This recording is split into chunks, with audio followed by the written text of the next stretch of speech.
Good afternoon, Ms. Pogue. Thank you for volunteering for me to coach you. I really appreciate your help and support with this, and I hope I can support you in any way possible. So you currently teach what grade level right now? 5th grade. Okay, 5th grade, and what is it that you want to focus on? The standard is going to be 5.6F, which is to make inferences and use evidence to support understanding. So generally comprehending the passages. Okay.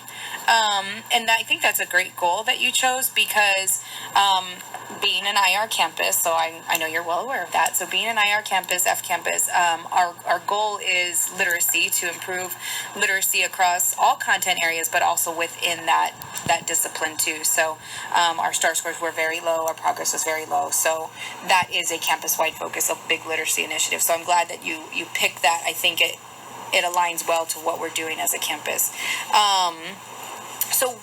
So I know you're focusing. I know you when we talked at our first meeting when we talked about our coaching agreement, and this is a whole process that you were very open to. You talked about how you wanted to focus on comprehension, and then I asked you if you can kind of hone it down to one thing. So I know you took that down to just making inferences in complex text. So what would be like 3 goals that you want to achieve with that particular standard? First, understanding the components of comprehension, just really knowing what makes up comprehension. How do they get to that point? As well as evaluating text to make sure that I'm picking texts that are grade level appropriate and that hold a lot of rigor for them. And then how to monitor and adjust to make sure that I know that my students are grasping the concept, or if they're not, I know how to reassess it or how to reteach it for them. Okay, I think those are great goals. Now, I do want to kind of talk a little bit about, so you named the 3 goals, and I think those are great. I think that's really going to help you achieve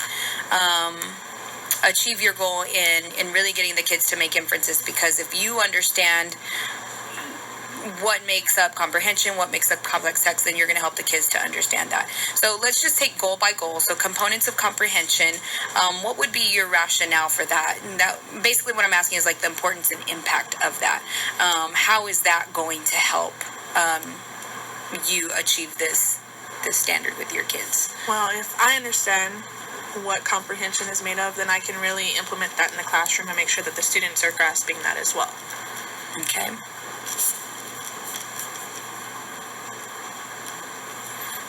And what I'll do is I have an article for you that I think will really align to helping you understand that. So it's called the 7 Fundamental Comprehension Processes. And so I think if you see those 7 processes, then you'll start getting a better understanding of what comprehension is, because comprehension is very broad. So I think that will help you. What about evaluating text for grade level appropriateness? Why do you think that's important? Well, in order to make sure that students are receiving rigorous texts, it's important that I know how to pick those out. But if I'm monitoring comprehension for a 5th grader, I don't want to provide the students with texts that a 3rd grader should be reading. Okay. I think that's very appropriate. And I'm glad that you have that in mind, because when I go into different classrooms, I do see sometimes, teachers watering it down, and they have, an easy text for the kids, and they say, oh, look, they got it. Oh, they made inferences, but it's really not grade level appropriate. So I like that you're keeping that in mind, and you really want to grow yourself in that area. What about the last one? Monitor and adjust for reteach. What is going to be the impact of that?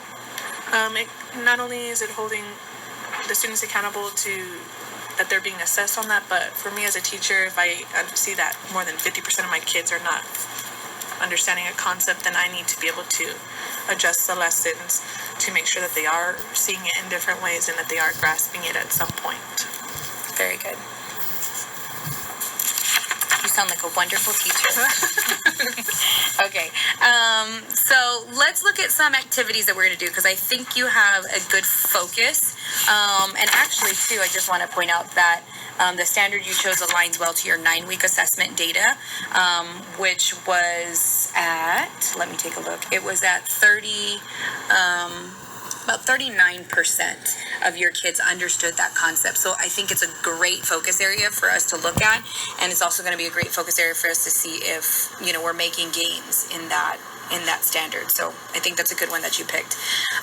So what I want us to do together is I do want us to take a look at the 9-week assessment, and look at how those questions were asked, and how the kids answered it, because I think if we are able to determine the student misconceptions, then we'll be able to know where to start in the classroom. And so, comprehension is not just about a test, but I think it's a good indicator just as a starting point where we're at. So I would like us to take a look to see how the questions were asked. So I do want us to do that together. And then I do want us to then sit and decide on what approach we want to take. So I have a lot of graphic organizers. I have a lot of things that I can show you, so we can see, what this is a graphic organizer we like, we're comfortable with, we feel it's going to be best for kids in helping them understand that standard. So I do want us to sit and make a decision on that. What I would like you to do is to read the article that I'm going to give you on the 7 fundamental comprehension processes. That way you get a better understanding of comprehension, and then also look at the rubrics, the text complexity rubrics that I'm going to give you, so you can also see what components make up a complex text. So that's what I'm going to list for you to do, and then what I'm going to do is I'm going to look at different different graphic organizers and different strategies. I'll pull those for you, so that way you don't have to do any research or kind of hunt those down, but I'll pull those for you, so that way when we meet, you can take a look at those things. And of course, I'm also going to be giving you feedback and observing you, and all that kind of stuff. So progress. So when we talk about tracking progress, I'll also be sending you a schedule as well on our next meeting dates. So that way this is when I'm going to model, this is when we're going to co-teach, this is when we're going to debrief and have reflections. As far as monitoring progress go, what are some things that we want to do to monitor students' progress in 5.6F? What are some things that you think would be best? Looking at how they fill out one of the graphic organizers that we choose, I think would be a good way to monitor progress. Okay. Maybe even anecdotal notes too. Okay. As I'm walking around and listening to conversations that they're having, I can record that.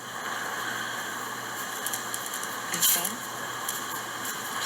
And I think also we can do like kind of like a mini assessment where so we're looking at all these different things, and I like that we're really looking at lots of pieces of data. So the graphic organizers, the anecdotal notes, just the conversation piece, but then also looking at that objective data to see, can they apply that then to a text with multiple choice questions. So we're looking at their understanding of comprehension from lots of different perspectives. So I think we can do that as well.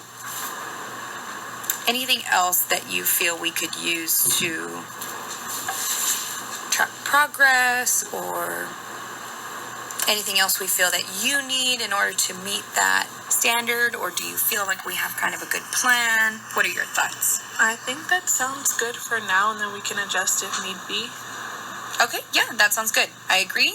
I think it's great. So I will go ahead and I will give you that article so you can read it and mark it up and have just a lot of learning happening going. Okay, so tomorrow we'll do our initial class observation. So there's like the cold observation.